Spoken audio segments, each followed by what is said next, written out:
Here's how to make your iPhone camera zoom in more. Now, if you open up your iPhone camera, you probably have already seen there's an option to zoom in.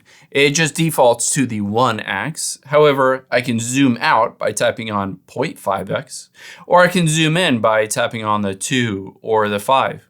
However, keep in mind there's a hidden zoom feature on your iPhone that you might not have seen in the past.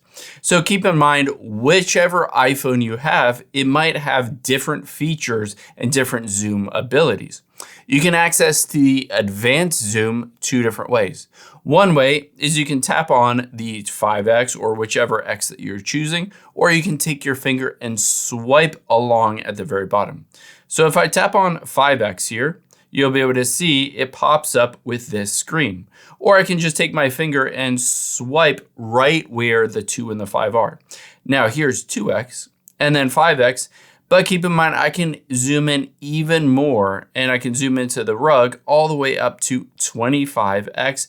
Now keep in mind, of course, it takes a pretty blurry picture after you've done that, because it will show you, keep in mind the 5x is an optical zoom. That is the zoom from the actual lens on the camera. So you're not reducing the quality at all. However, if you do go over that to 10x or even 25x, that is what's called a digital zoom. And what this does is it just takes the already existing pixels at the 5x and then just kind of expands them out. So it does reduce the overall quality of the picture, but let me show you what it looks like. Still pretty good. You can see it gets super detailed. Even the knots on the rug are visible with the 25x.